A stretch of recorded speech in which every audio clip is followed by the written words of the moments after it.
Hello, and welcome to Minimizing Exposure Through Driver Qualification, a Fleet Owner Magazine webinar. I'm Mindy Long, and it's my pleasure to be your host for this event. Before we begin, I'd like to explain how you can participate in today's webcast. If you experience any audio difficulties or trouble with advancing the slides, please press the F5 key to refresh your screen. You can also get help by sending a message through our chat function, and a member of our team will be in touch. We have allotted time for questions and answers. Type your question into the box on your screen at any time and click Submit. We'll answer as many as possible following the presentation. If we don't get to all of the questions today, we will follow up with you after the webinar. This session is being presented as a public service by PrePass, the leading way station bypass and toll payment service in North America. PrePass allows qualified carriers to bypass inspection and weigh station facilities at highway speeds. PrePass offers bypass technology choices, including the PrePass transponder and the PrePass app. PrePass also provides driver safety alerts, electronic toll payment services, and informed safety and tolling software. More than 650,000 commercial vehicles from 77,000 fleets use PrePass services to save time, fuel, and money. Learn more at prepass.com. According to a recent study by the American Transportation Research Institute, the number of dollar amounts of so-called nuclear verdicts against trucking companies have risen dramatically over the past decade. In fact, last year, the industry experienced its first billion-dollar verdict stemming from a highway accident. It's clear these types of cases aren't going away, so what should carriers be doing to protect themselves? The driver qualification process plays a big role in most of these cases. Plaintiffs will allege motor carriers have acted recklessly by hiring unqualified drivers and placing them behind the wheel of a commercial motor vehicle. With that being the case, carriers should be closely evaluating their driver qualification process and standards to ensure they meet minimum regulatory requirements and meet or exceed current industry standards. In today's presentation, you will learn what steps you need to take. Joining us today is Brandon Wiseman, the owner and president of Trucksafe Consulting and a partner with Childress Law. As a transportation attorney, Brandon has assisted some of the nation's leading motor carriers in developing and maintaining compliant and cutting-edge safety programs, and he has also represented carriers of all types and sizes before the FMCSA on matters such as safety rating upgrades and civil penalty proceedings. Through his consulting company, Brandon now offers carriers state-of-the-art compliance resources and regulatory training materials covering a wide range of safety-related topics. On behalf of PrePass and FleetOwner, welcome, Brandon. All right. Thanks, Mindy. Appreciate it. And thanks to FleetOwner and PrePass for having me. So in 2017, Labor Day 2017, Connor Zion, an 18-year-old freshman at the University of North Florida, was traveling southbound on I-95 just north of Jacksonville. He came upon stopped traffic. There was an accident, a prior accident that had occurred on I-95 up ahead. And so he was stopped in traffic waiting for that accident to get cleared. Now, that particular accident was caused by a driver for a company called AJD Business Services. And that driver in that particular case, here's what we know about that particular driver. So number one, he was operating a large box truck that required a CDL to operate, but he didn't have a CDL on the day of that accident. He later admitted to being distracted on his cell phone when he caused that accident. He was operating in excess of his hours of service limits that particular day at that particular time. And when the motor carrier, AJD Business Services, hired him originally, they hadn't done any of the background investigations that they were supposed to do. They didn't do the MVR checks or contacting previous employers or checking his license status or history or anything like that. So that driver was involved in that accident. It caused a backup. Connor's sitting in traffic waiting for that accident to be cleared. All of a sudden, out of nowhere, a tractor trailer operated by a driver for another carrier called Qualification Carrier plows into that line of traffic and kills Connor instantly. The driver for Qualification Carriers was Qualification Carriers was a Canadian carrier The particular driver who ended up killing Connor had driven 25 hours straight from Canada to Jacksonville, and he couldn't read or speak English. And the reason that was important in that particular case is because just a couple of miles prior to where the traffic was stopped, there were flashing signs indicating that the traffic had slowed ahead, and had he been able to read the signs, potentially could have avoided the accident. So whether or not you know it, you're probably familiar with this case. This is the case that Mindy mentioned at the start. It's the first ever billion-dollar jury verdict awarded against trucking companies in our industry. And this is an important case because I think it tells us a lot about where we're at currently, kind of with these types of nuclear verdicts, which we'll get into here in a minute. But I think we can use this case to glean some important information for fleets out there, and what you can do to minimize your exposure to these types of nuclear verdicts, but also just to even more less serious accidents, and also to regulatory enforcement. So in my view, those are the two big exposures that motor carriers have nowadays. It's regulatory enforcement. Can I be shut down based on what we're doing, the violations that we have, and what is my susceptibility to these types of damages stemming from these highway accidents. So we're going to use this $1 billion case to get a feel for what we can do to help protect ourselves. And these are the types of conversations that I have with our clients regularly on how to bolster their safety programs. And as Mindy said at the start, the driver qualification process plays a big role in this to help minimize exposure. So the $1 billion case, you could see here, was composed of $100 million in compensatory damages awarded to the family of Connor, and then $900 million in punitive damages. And so, that's pretty shocking. I think the previous largest jury verdict awarded in our industry was around 400 million, which had broken all kinds of records. So this is just on another level completely. And so it may seem like this is an outlier, but it's really not. So the American Transportation Research American Transportation Research Institute, ATRI, studied the impact of these types of nuclear verdicts in a study that it published back in 2020. If you've seen this study, it's a very interesting one. If you haven't seen it, be sure to Google it and find it and take a read through it. It's a very interesting read. But the thing that I thought was interesting, a couple of data points from that particular study. So in 2004, there was just one reported trucking case where the verdict exceeded $1 million. So back in 2004, we had only even heard of one case where a jury verdict issued against a trucking company for a highway accident exceeded $1 million.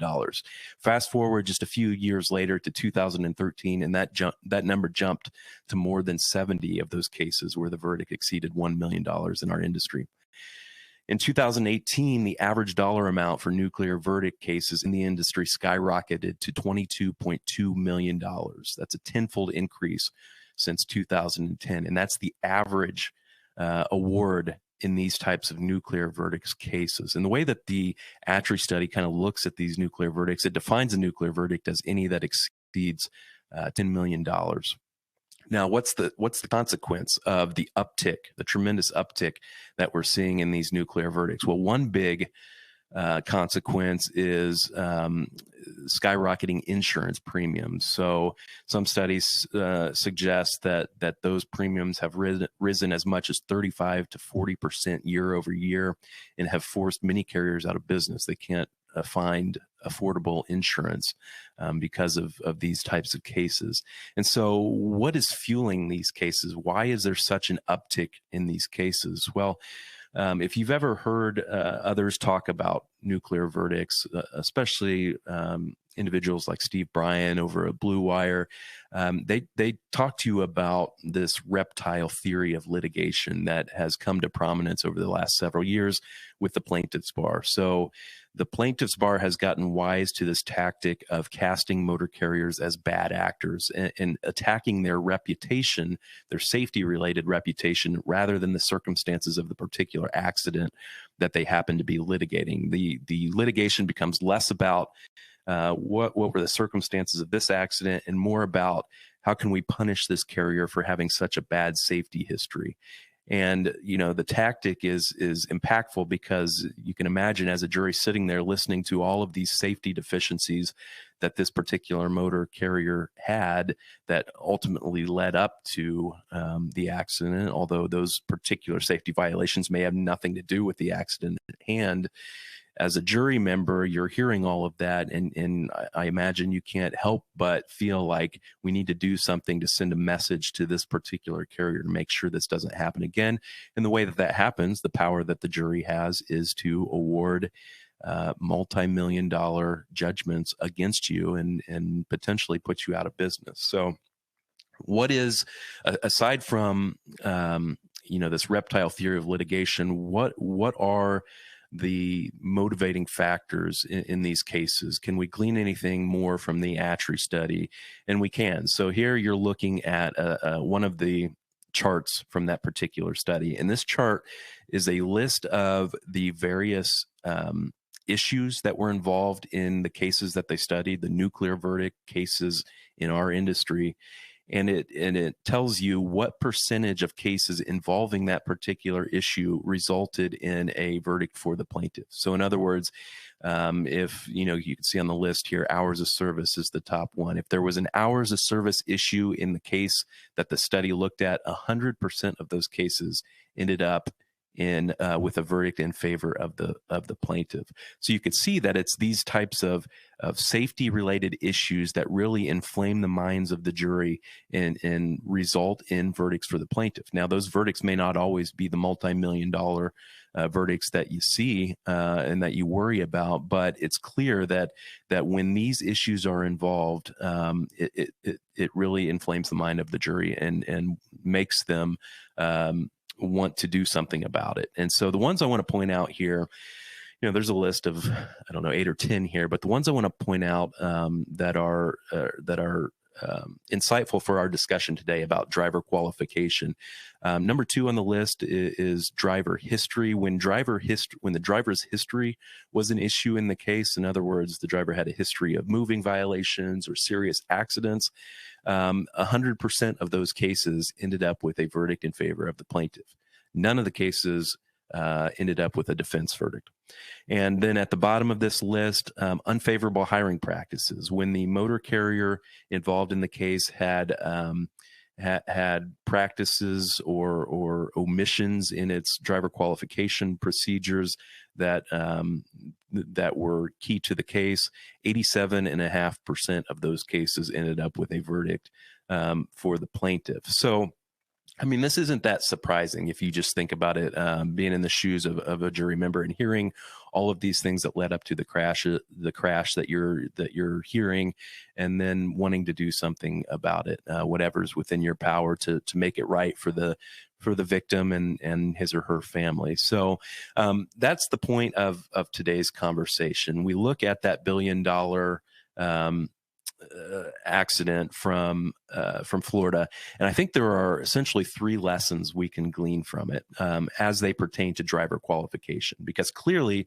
driver qualification was a big issue for both carriers involved in that case, and it ended up in the biggest jury verdict awarded in our industry to date. So the 3 lessons that I think we can take, that I think motor carriers should take from that case, are as follows. Number 1, follow the rules. Number 2, follow the trends. And number 3, follow your gut. And so we're going to break those down here and go through them step by step, and I'll show you what I mean here. So first up is follow the rules. Now, this should be obvious. We shouldn't have to be talking about this, but it's such a big deficiency throughout the industry that we have to talk about it, because if you're not following the rules, you really have no chance. I mean, the rules, as we'll get to, are the floor. They are the bare minimum things you have to be doing as a regulated motor carrier to, number one, keep out of the crosshairs of the DOT. Remember, there are essentially two prongs of potential exposure to you as a motor carrier. You've got the regulatory enforcement and you've got highway accident exposure. If you're not following the rules, you are exposed to regulatory enforcement, usually in the form of a DOT compliance audit, where they can come in, look at your files. If you're missing a bunch of records and have other violations, they can shut your whole fleet down, and then you're out of business. So that's the one thing. That's the one side of things here. And then certainly in highway accident litigation, as we saw in the Florida case, failing to follow the rules. AJD driver didn't have a driver's license. That was a failure to follow the basic rules. And so, that causes some serious problems in that particular litigation. So, so suffice it to say, following the rules is key here. And so, the first thing we have to know in order to follow the rules is whose rules apply. And this is a question that, believe it or not, comes up pretty frequently, and it's not as easy to answer as you would hope.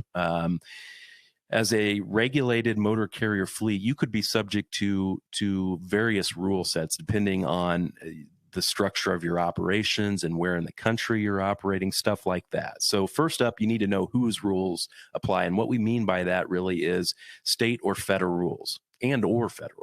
Whose apply.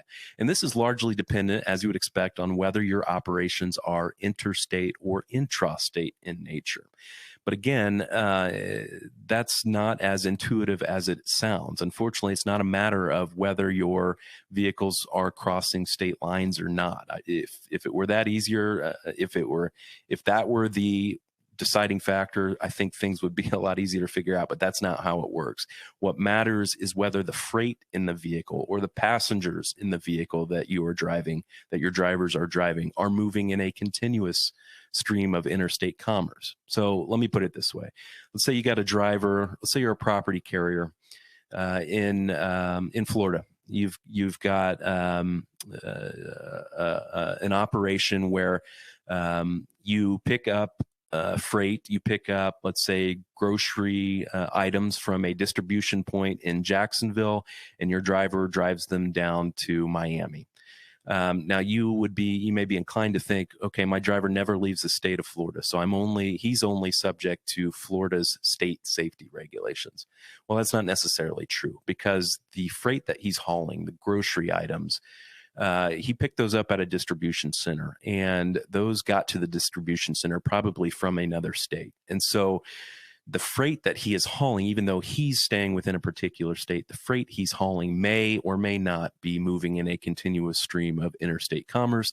And if he has even just one package on that truck that is moving in a continuous stream of interstate commerce, then he is, for DOT purposes and for some other purposes, considered to be engaged in interstate commerce, and he would be subject to the federal rules.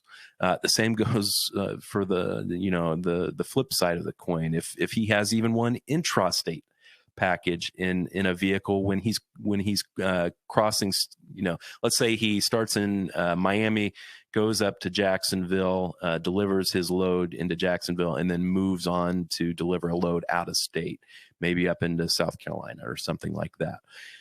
If that first move that he made from Miami to Jacksonville was intrastate in nature, so assuming the freight itself wasn't interstate, in that case, he would have been subject to Florida's intrastate safety regulations, and then he would be subject to the federal rules when then he makes his move from Jacksonville up to South Carolina.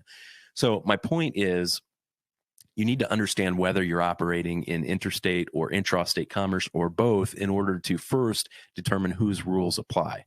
Now, if you're thinking like many do, how am I ever going to manage that on a package by package basis, especially if you're a parcel delivery company, because you may have packages you don't even know what's in them. And so how are you to know? Well, if there's any good news here, it's that most every state in the country has, as a condition to receiving federal funds, adopted the federal safety regulations, the federal motor carrier safety regulations, with only minor exceptions that are specific to their state. So as a general rule, now this isn't true in every state. California is a good example where this is not necessarily true. But in most states, compliance with the federal rules, if your drivers are complying with the federal rules, they will almost certainly also be in compliance with any intra-state safety regulations that apply in your state. So a lot of the advice that we give to clients that have a hard time of knowing whether they're involved in interstate or intrastate commerce is shoot for the federal regulations, because in most cases, those are going to be more stringent than the related state regulations. So if you hit the mark on the federal rules, you're almost always going to guarantee that your drivers are also in compliance with any state standards. Again, that's not true universally. So you need to check with your state and see kind of how they adopt the federal rules. And if you're in a state like California, New Mexico is another one, Pennsylvania is another one. Those few states have some nuances to their motor carrier safety rules that make them a little more onerous for motor carriers that have intrastate operations in their state. So you want to check with them. California, for example, has a mandatory 90-day vehicle inspection requirement that applies nowhere else in the country and not under the federal rules. So if you have intrastate operations in California, you're going to be subject to some of those more stringent rules. But for the most part, that advice holds true. Okay, so that's the first step. Whose rules apply? You need to know whether it's federal or state. For the reasons I just mentioned, the rest of this discussion here about following the rules, I'm going to talk about the federal rules, because again, most states have adopted the vast majority of these rules. So if I'm a motor carrier and I'm looking for the rules and trying to understand what rules I need to follow, where do I look? Well, the Federal Motor Carrier Safety Regulations, if you want to look up just the regulations, they're in Title 49 of the Code of Federal Regulations, and the minimum driver qualification standards specifically are in Part 391 of the safety regulations. The CDL requirements, which kind of factor into the driver qualification standards, are in a different part. They're in Part 383. And then the drug and alcohol testing requirements, which also kind of play into driver qualification a little bit, are in Parts 40 and Part 382. Now, the reason CDL and drug and alcohol rules are split out from the other driver qualification requirements is pretty simple. It's because those particular rules apply to a different subset of drivers than the other minimum qualification standards that we're going to talk about. The CDL and drug and alcohol testing requirements generally only apply to operators of larger commercial motor vehicles, generally those that exceed 26,000 pounds, either singly or in combination. And the same is true with passenger carrying motor carriers. The CDL and drug and alcohol testing requirements only apply to the bigger vehicles. And so for passenger carriers, we're looking at seating capacity. If the vehicle has a seating capacity of 16 or more, that's when those additional CDL and drug and alcohol testing requirements kick in. All of the other minimum driver qualification standards that we're going to talk about today apply to a much broader category of drivers. And those include, for property carriers, any drivers who are operating a commercial motor vehicle that exceeds 10,000 pounds, again, whether by itself or in combination with a trailer. And for passenger carriers, these rules are going to apply to any driver that's operating a vehicle that's designed or is actually carrying 9 or more passengers for compensation, or 16 or more passengers not for compensation. So that's kind of the applicability of these regulations and where you find them. So the next question is, what are the rules? What rules do we need to be complying with when it comes to qualifying our drivers? And as you know, if you are running a regulated fleet, you hopefully know most of these rules, but you've probably never thought about it kind of in this in this particular way. I like to break the driver qualification rules down into essentially 3 subparts. You've got your minimum qualification standards. What boxes do I have to check for each of my drivers to even consider them as a potential candidate to drive vehicles? Those are the minimum standards. Then you have your physical standards. Assuming they meet the minimum qualification standards, are they physically qualified to operate a commercial motor vehicle? And then lastly, the qualification rules have a whole section on what has to go into a compliant driver qualification file. So there's a record keeping component to this that tends to trip a lot of motor carriers up. So we're going to hit on all 3 of those. I want to hit on all 3 of those. I want to take some time here walking through them to make sure we're all on the same page, because there's really, in my mind, no excuse for not having all of the required records for driver qualification and following the rules. Again, these are the floor when it comes to having a robust driver qualification platform. If you're not following these, then you're going to be in trouble. So let's all get on the same page here. What are the minimum standards that the driver qualification rules set for drivers? Well, you can see them here. They're pretty basic. First of all, a driver to operate in interstate commerce, a commercial motor vehicle, has to be at least 21 years old.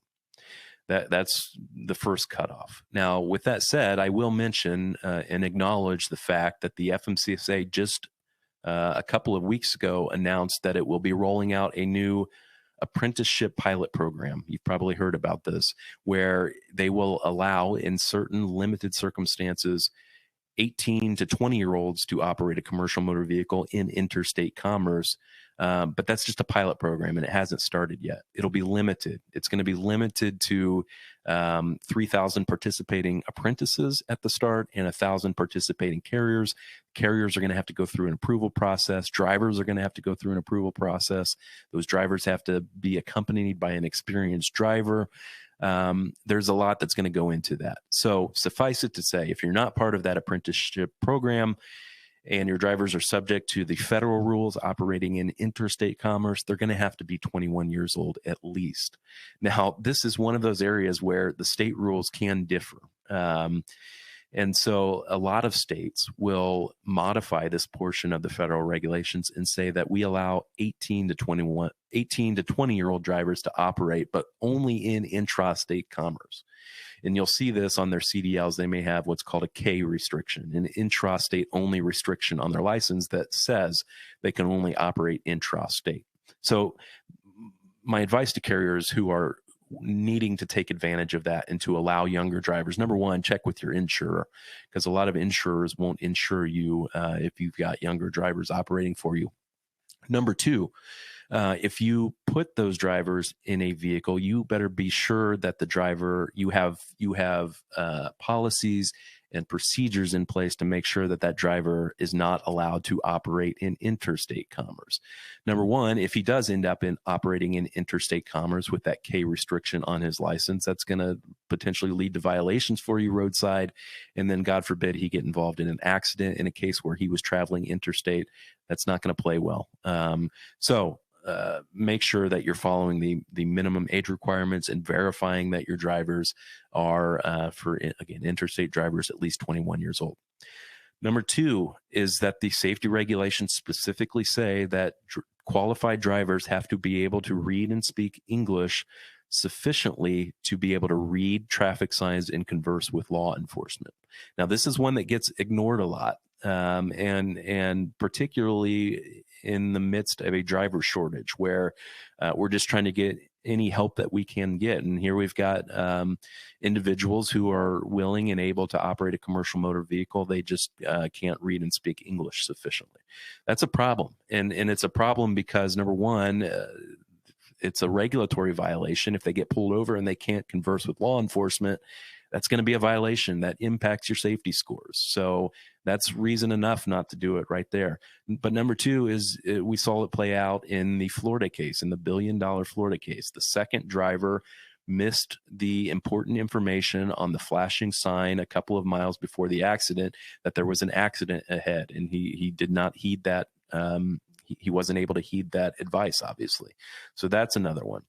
The driver obviously has to have a valid license for the type of commercial motor vehicle that he or she is going to operate. This is something you should be doing as a matter of course for every single candidate, is checking to make sure they've got the type of license that they need, and any endorsements if you're operating vehicles that require a particular endorsement: hazmat, passenger, school bus, double, triple trailers, cargo tank, those types of endorsements. You need to be checking to make sure they got those licenses. We saw this in the $1 billion case. The AJD driver did not have the appropriate CDL to be operating the type of box truck that he operated. And that plays terribly to the jury if you get involved in one of those cases. You couldn't even take a second to check to make sure that the driver had a valid license. That's going to be the story that's told to the jury, and you're going to have to be able to defend that. So you don't want to have to defend that. You need to be checking to make sure they've got valid licenses. We'll get into that subject a little bit more because there are some related issues when it comes to driver licensing and making sure that they're up to date and valid.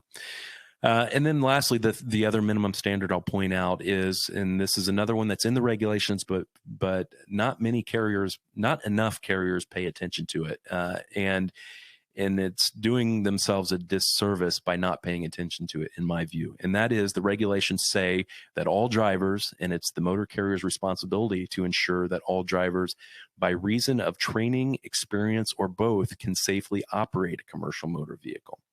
So, we'll sometimes hear others say that the safety regulations don't impose any particular training requirements on motor carriers to ensure that their drivers are properly trained on the regulations or how to safely operate a motor vehicle. And that's true. The regulations, except for in very limited circumstances, entry-level driver training come to mind, and double, triple trailers come to mind. But beyond those, there's no specific provisions of the safety regulations that say you have to administer, this amount of training or this type of training to your commercial drivers.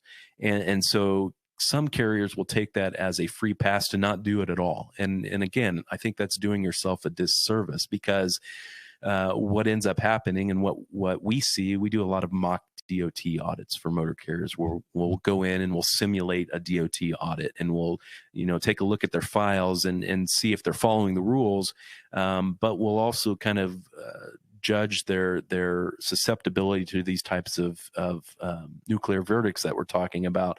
And the thing that always sticks out to me is the complete lack of effort to ensure the drivers understand their regulatory obligations. A lot of times you'll see an onboarding program where a motor carrier will spend maybe a day or two with the driver and get all the paperwork filled out, and maybe have them watch an hour or two video, and then send them off to drive an 80,000-pound truck. Obviously, if they've got the CDL, they know how to safely they should know how to safely operate the truck. They took the tests that were necessary to get the CDL, and maybe that will even improve as we roll out the new entry-level driver training rule next month. I suspect it will. But you, as the carrier, again, need to be thinking about the long game here. Do you really trust that a driver you've only spent a day or two onboarding, you trust them to even things like work with your customers and understand how you do your ELDs and transmitting logs?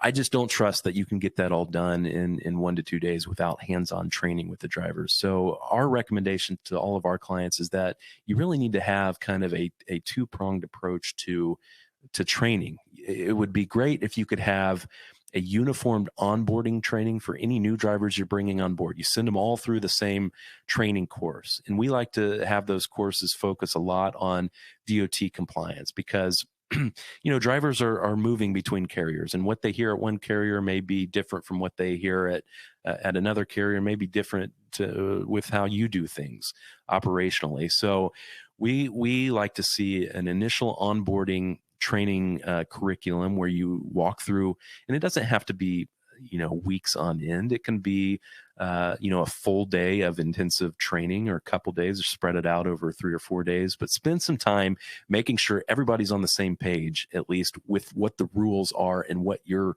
procedures are for ensuring compliance with those rules. We like to take that time to distribute, if you got a driver handbook, drug and alcohol policy, walking through those, making sure the drivers don't have any questions. Okay, so that's prong one to the training, but prong two, and possibly more important, is a remedial training prong. What are you going to do with drivers who are having problems understanding the rules? You should, as we'll talk about, be, as the motor carrier, routinely looking at your roadside inspections and what violations you're getting and how those are impacting your safety scores. And you can drill down into the driver level and see driver John Doe has a lot of 14-hours of service violations.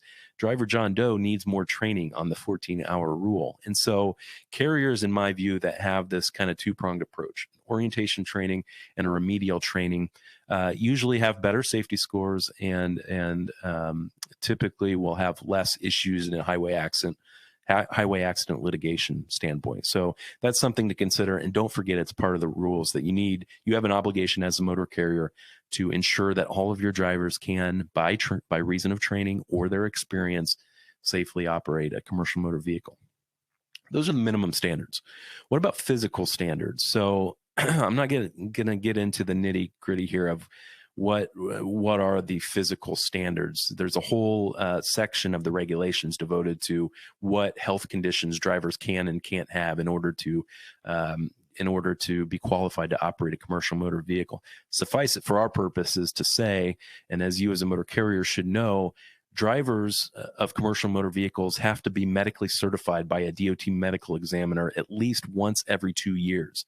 They have to have a medical card where the medical examiner has signed off on their ability to safely operate a commercial motor vehicle. You as a motor carrier don't have to worry so much about does this particular driver have high blood pressure? That's not for you to decide. That's for the experienced DOT medical examiner to decide. You as the motor carrier just need to make sure that the driver in front of you has, in fact, submitted to a medical exam by a DOT medical examiner who is listed on the FMCSA's National Registry of Medical Examiners. This is part of your obligation. Your driver qualification obligation is to get a copy of that driver's medical card and to verify that that driver's medical examiner is listed on that national registry. Because what you don't want is drivers falsifying their medical card and passing off a medical card that was not issued by a registered medical examiner. So that's something important for you as a motor carrier to do. Make sure all your drivers have a valid and up-to-date medical card. Make sure all of their medical examiners are on the national registry. All right, those are physical standards. Lastly, I want to hit on, again, we're talking about following the rules here. Lastly, I want to hit on compliant driver qualification files. This is the record-keeping obligations that you as a motor carrier have. And this is another area where when we are doing our mock audits, I'm often shocked by how few carriers have these records. There's no excuse in my view, for not having every single one of these records in a compliant driver file, because there's no secret of as to what the documents need to be. It's not difficult. In fact, there's a checklist that you can print out. We've got it here. It's on the slide. You may be able to click the link here. If not, I think we've got it in the materials that we're offering with the webinar. Follow the checklist. Make sure you've got all of the documents for every one of your drivers. We're going to walk through this checklist.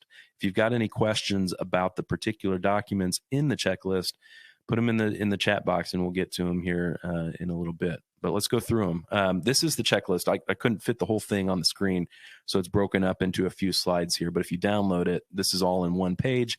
You could print one of these out for every one of your drivers, and you could check this off. I'm going to start here. This is broken up into a couple of different sections. You'll see the blue highlight on the left and the yellow. The yellow are the initial DQ file documents that have to go in the file whenever you are onboarding a new driver. These are initial documents that you have to gather for all of your drivers and place in their file one time. The ones that are in blue are ongoing updates that you have to make to particular records in the file. Certain records you will have to keep updated, and you will have to update in the file. So let's talk about first, what are the initial documents that you have to have as part of your onboarding program and that you have to gather from all of your drivers. Now, I will mention that I get the fact that this can be difficult to administer particularly if you're a large carrier and you've got hundreds of drivers. But even for small carriers, it can be hard to manage because keeping track of all of these documents and making sure you got them in the files can be difficult. So there are plenty of third-party administrators out there that you can pay to help you with this. And we'll get to in a little bit what are some of the trends we're seeing with motor carriers. This is one of them. Moving to an electronic driver qualification file system that is managed by a third party to help you keep track of expiration dates for documents that we're going to touch on here in a second, sending you notifications so that you can keep on top of when these documents are expired. So look into those systems if you need help with this. I mean, there are plenty of carriers out there that are doing this manually on paper, and that makes sense for a lot of small carriers. But if the administration of the files is what's tying you up, go search out those third-party administrators. There's dozens of great ones out there nowadays. So I just wanted to mention that. So initial driver qualification file documents. Well, first up is the driver application. This is pretty basic. You've got to have a DOT compliant application in the file. The regulations specify what questions you have to be asking in that application, and those had better be in the application. You have the driver fill out that application, and the application is important for several reasons, not the least of which is it's requiring you to ask the driver, hey, number one, tell me about your history operating commercial motor vehicles. Tell me who you've worked for, what other motor carriers you've worked for. Tell me about your accident history, that type of stuff. And it's important because the driver qualification rules, as we'll talk about, are going to require you as the motor carrier to take some of that information that they put in their application and do something more with that information. We'll get to it here in a second. Okay, so besides the application, the other thing you have to have in the file is a copy of the driver's road test. You have to administer a road test to them with one caveat, which I'll mention in a minute, and make sure that you're comfortable with their ability to safely operate the type of commercial motor vehicle that you will expect them to operate. The one caveat I mentioned to that are CDL drivers. There's an exception from the road test requirement for carriers that engage CDL drivers. They can accept their CDL in certain circumstances as evidence that they can safely operate a commercial motor vehicle in lieu of providing a road test. All right, next on this list you see here, this is the one I was mentioning. You as a motor carrier have to make inquiries to the driver's previous employer and ask certain questions. So this is where information from their application is going to be key to you. You have to know who their previous employers were to be able to meet this obligation to reach out to those previous employers and ask them questions like, was this driver involved in any accidents? Did this driver test positive on any drug or alcohol test? So you have to make those attempts to contact those previous employers. And even if you don't get a hold of those previous employers, which is pretty common, you have to at least make sure that you document your attempts in the driver file. All right, I'm going to move quickly through the rest here because I've got some other slides I want to get to. But in terms of ongoing, actually let's see here. There's a couple more other documents that have to go in initially, including the motor vehicle report that you run to make sure that the driver has a valid license of a type that he or she is going to need. So you got to have the MVR in the file.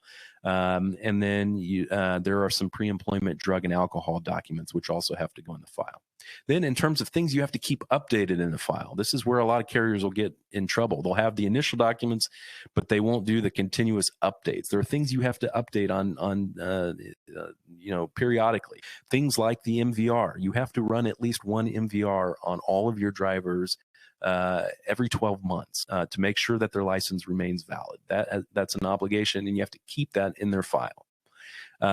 You have to sit down with your drivers or do it electronically and have them give you a list of all violations that they've had in the commercial motor vehicle. They have to do that on a yearly basis. You as the motor carrier have to annually review their driving record and sign off that you're still comfortable with having them operate a commercial motor vehicle. And then, of course, their medical certificate. You have to make sure that they're up to date and in the file. You have to put a new one in the file when they get a new one. So those are kind of the things you got to keep updated, and you got to have these records in the file. All right. That's following the rules. So next, I want to talk about following the trends. As I said at the start, it's not always enough. It's rarely enough to just follow the rules. Those are the floor. It's going to be expected of you, if you get involved in one of those highway accident cases, that you went above and beyond the regulations. And the question is, why is that the case? Well, it's the case because one of the things that jurors are tasked with deciding in the case is whether you, as the employing motor carrier, acted reasonably under the circumstances. And so when the plaintiff's bar comes in and tries to cast you as a bad actor, maybe you have complied with all of the regulations, and you may say, well, that, I was acting reasonably by following the rules. Well, their next move is going to be, yeah, but you follow the rules, but look what else all of your competitors and all of your peers are doing in the industry to make sure that their drivers are safe. And why aren't you doing those things? They've obviously determined that it's important for the safety of their operations. Why haven't you done those things? And so with the jury tasked with deciding whether you were acting reasonably, they're going to be shown evidence about what your peers are doing. And if you're not keeping up with the Joneses, so to speak, then there's a risk that the jury may decide that your actions, even though you followed the rules, aren't sufficient. You acted unreasonably given the circumstances. And so that's why I think it's important that we also follow the trends. Once you've got compliance underway, now you need to be looking at the next step. How else can I make my operation safe? What are others doing? And I will preface this by saying, I'm not saying that you have to invest in every safety technology out there. And because here's the thing with safety. I mean, if we as an industry wanted to take safety to the extreme and say, okay, we're going to do everything it takes to never have another motor vehicle accident, well, then we just wouldn't have commercial vehicles on the roads and we would never have any accidents. Obviously, we'd never have any businesses at that point. So it's a balancing act. So again, this is not to say you have to be adopting everything that all of your peers are doing. But these are important, I think, for you to understand what some other fleets are doing so you can evaluate whether those are options for you where you are at currently, and maybe as you grow to keep in mind as something to maybe implement down the line. So here's the things I think that I'm seeing as trends, that I have been seeing as trends over the last 5 or so years, that I think you need to be paying attention to. Number one, minimum experience standards. So remember that the regulations themselves provide minimum qualification standards, but a lot of motor carriers, and you may be one of them, are going beyond those minimum standards and setting their own carrier-specific standards for what driver candidates have to meet in order to even be qualified to operate for that carrier. Common examples, the regulations don't impose any minimum experience requirement in order for a driver to operate, but a lot of carriers will say, as a condition to working for us, you as a driver have to have at least 2 years worth of commercial motor vehicle driving experience with another motor carrier. That's pretty common. Another common one is putting a limitation on the number and types of moving violations that the particular driver has incurred over a certain period of time. You may say no more than 2 moving violations over the last 3 years or something to that effect. So my advice there is to do some research and look at what other carriers are including in their minimum experience requirements. The idea being that, other carriers are putting these restrictions to make sure that they only get, safer drivers. What can we do? How can we tighten up our standards to make sure that's the case for us? The next big one, and this is, if you do nothing else, this is something you should really consider, and it is continuous license monitoring. So a big problem that we're seeing for a lot of motor carriers is that, the regulations, as I said, only require you as a carrier to check a driver's motor vehicle report once a year. The problem is let's say you check it on January 26th. Well, and it shows clear your driver's got a valid license. January 27th, let's say that driver loses his license. If he doesn't tell you about it, you're not going to know about it until you run the MVR on January 26th next year. So now he's driven for a year without a valid license. That's a huge problem. And that happens pretty frequently, especially with CDLs, because you'll have things like a driver have his CDL downgraded because he hasn't paid child support, or he didn't appear for a court date, or his or her medical examiner certificate expired. The state will take action to downgrade their CDL, and you as the carrier won't know about it unless the driver tells you. And so you're relying on your drivers to tell you that, and obviously they're incentivized not to. So with that said, you run a real risk if you're not continuously monitoring their licenses. You run a real risk of having drivers out there on the roads who aren't properly licensed. And for the reasons we saw in the $1 billion case, and because those types of issues will typically, those are considered red flag violations by the FMCSA when your drivers are operating without a CDL when one's required. Those are the types of violations, serious violations, that will prompt an audit and could cause real trouble in an audit. So here's my advice. There are now technology platforms, software platforms out there that will continuously monitor the status of your driver's licenses. It's a subscription product. You enroll your drivers. They will automatically notify you. They have integrations with most state licensing agencies where they will push a notification to you and notify you if a driver's license happens to be downgraded or suspended or canceled. That's an invaluable service in my mind. That's well worth the subscription price that carriers pay for that service. So that's one I think you should seriously look into. Lastly, our pre-employment screening program, PSP reports. That's a system that the FMCSA runs. It's optional for motor carriers. It does have a cost where you can run reports on your drivers and see what violations they've had. It's a good way to keep tabs on your existing drivers. It's a good way to vet new drivers to see what types of CSA type violations they've had in the past. So that's something to consider. And then we don't have enough time. I'm not going to get into event recorders, but that's a big one. And then training. Again, we already hit on training early on, why I think that's important. All right. So those are follow the rules, follow the trends. Those are the first two big lessons from the $1 billion case. Lastly is follow your gut. And this is an easy one. If something doesn't seem right to you, if you're contemplating some action that feels wrong, then it's probably wrong. And the perfect example is the AJD carrier. I have to imagine that when that carrier just put the driver in the truck without ever even checking to make sure that the driver even had a license, that they were feeling, this feels wrong and this is probably not going to go well. So my advice to you is that if you're going to put it in a policy, if you're going to make an exception to your policies this is pretty common. You have a policy that says we only allow drivers who have 2 years worth of experience to operate for us, but you're having a shortage of drivers. And so what do? Well, you're thinking about making an exception for this driver. He's pretty good, but he's only got 1 year experience. Should I make the exception and allow that driver to drive because I'm having a shortage issue?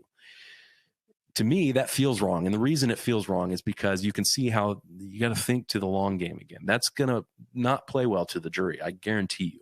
You had a written policy that said you were only going to hire drivers that had 2 years experience. There was a reason you did that. And this is the story that's going to be told to the jury. The reason you did that was because you knew drivers who have 2 years experience or more are safer than those who don't. And you still made a conscious decision to deviate from your policy, and now we're where we are with this accident. That's not going to play well to the jury. Don't do that. If you have standards, stick to your standards. So you need to evaluate your standards and make sure that they're going to work for you, is my advice on that. So ask, before you make any decisions on your policies or deviations, ask yourself, how's this going to play to a jury if, God forbid, we get involved in a catastrophic accident? Does this pass the smell test, essentially? So those are the three prongs. Follow the rules, follow the trends, follow your gut. Those are the three lessons I think we learned from the $1 billion case. I'm going to stop there and allow some time for questions here. Thank you, Brandon. We do have questions, and you shared a lot of great information there. I know you were packing it in, so I want to be sure the audience knows today's presentation is being recorded. Plus, the slide deck and the checklist PDF are available for download in the Event Resources tab, so they can go back and look at that. As I said, we do have a lot of questions. Please feel free to type your question box into your question into the box on the screen. And while we are getting to the questions, we do have a message from PrePass. While PrePass is the only way station bypass service provider offering electronic toll payments, management, and toll discounts, PrePass has other services to help you save time and money. With Informed Safety and Informed Tolling software, motor carriers can analyze bypass and toll activity to spot trends, plus mitigate safety and toll fraud risks, and provide new insights into their operation. All Informed Trucking software presents this data in an easy-to-use, intuitive format so users can quickly understand information and make decisions. Best of all, the Informed Data Suite is included with all PrePass and PrePass Plus toll management accounts at no additional charge. Learn more at prepass.com. Now, let's get to the questions. The first question, how is the determination of English language sufficiency made? Is there a language test? No, there's no regulatory test for the English language. So what a lot of carriers will do is develop their own test. Five question test where they just test and then they talk with the driver on the phone. So you can develop your own. There's nothing specific you have to use. Okay. Do I need to have all of the initial documents on file for drivers who have been with the company for more than 20 years? I have all documentation that I myself can get, but I cannot produce some of the documents from long ago. So a lot of these rules were implemented over time. So this is a progression of rulemaking by the FMCSA. So a driver you had hired 20 years ago, there may not have even been a rule in place that required you to keep the particular documents that we talked about. So no, the answer is no. For drivers who have been here for a long time, there may be portions of those initial documents that you don't have because they weren't required at the time. I will say on that, that's not... you don't need to go back and recreate those documents. The DOT doesn't expect you to do that. You won't get written up for that in a violation in a report. But you need to understand which of those documents came into be at what times, and you can generally find that information by just looking on the FMCSA's website. Okay, great. Next question. How is the safety performance history records impacted by the new FMCSA Drug and Alcohol Clearinghouse? Is this same or different from the inquiry to previous employers?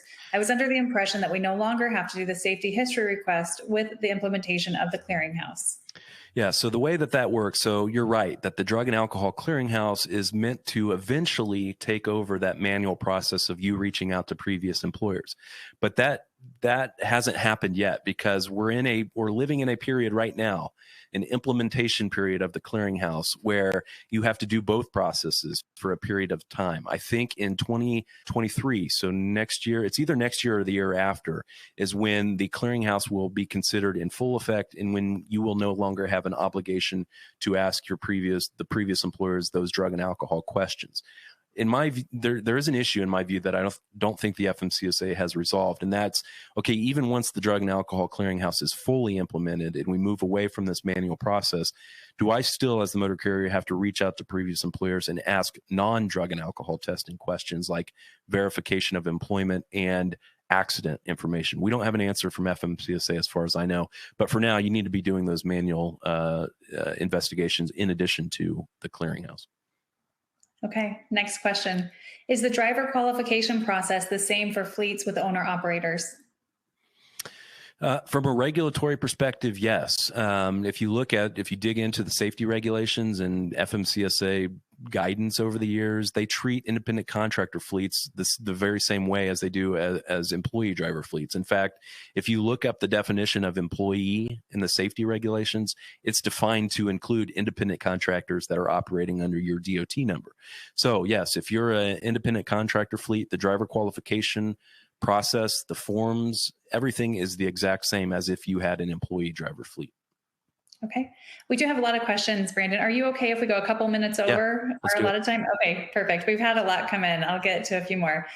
Do you see the future of the reptile theory practice to end or be limited as Texas passed a law to limit this practice? Are other states thinking of passing similar laws? Yeah, so Texas's HB 19 was important legislation. at Trucksafe Consulting, we do a monthly live show. Check it out if you haven't seen it. We did one of our first ones was on nuclear verdicts, and we talked with John Esparza, who heads up the Texas Trucking Association, about HB 19 and its broader impact. And John mentioned to us that, he's talked with a lot of other states that are working to get similar legislation passed. And I'm hoping that we get to that point where we do away with what we consider these lawsuit abuses, because these are abuses. The litigation should be about the accident at hand, not about the carrier's reputation. The accident at hand is bad enough. The victim should be compensated for their damages, but the carrier its reputation should not really be put on trial as the main focus of the trial. So I think if I had a crystal ball, I think as more and more states start to pass that type of legislation, I'm hoping that we'll start to get control of these runaway nuclear verdicts. Okay. And do you recommend running a PSP quarterly or annually? So I've got carriers that don't do PSP at all. I've got carriers that do them quarterly. I've got some that do them annually. I don't have strong thoughts about that one way or the other. Even for fleets that don't run PSP reports, I'm not particularly concerned about that because I'm more concerned about the information you glean from the driver's MVR and just from your own experience with the driver. And you can get the information, the driver roadside violation information about your existing drivers through your SMS account without separately paying for PSP.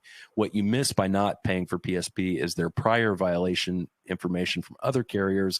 And that's not as important to me as the stuff you get from the MVR. So all that's to say is I don't really have a preference one way or the other, whether you do those monthly or annually, if you've already elected to do those.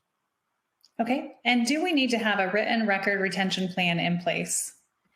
The regulations don't say you have to have a written record retention plan. I think it's important. You probably saw on that driver qualification checklist, that's the DOT's checklist. It's got the record retention requirements. So I recommend you follow those. Generally for driver qualification documents, it's going to be for the length of the driver's employment plus a period of 3 years thereafter. That's how long you need to keep the documents. There are certain documents within the files that you can purge after a 3-year period. So for example, medical cards, once they're 3 years old, you can get rid of them from the file and then you don't have huge files stacking up on you. And I recommend you do that. I recommend you purge files from the driver qualification files that the regulations allow you to do that. So look at the checklist and see what the record retention requirements are. Okay, and we'll take one last question. I have an apprenticeship program with my company that allows me to train drivers and is approved by the federal government. With the new laws, will this have an effect with my company having the ability to train? Kind of a loaded question, I suspect, or I suppose. When you say it's compliant with federal law, I assume you mean it's compliant with the Department of Labor's apprenticeship programs.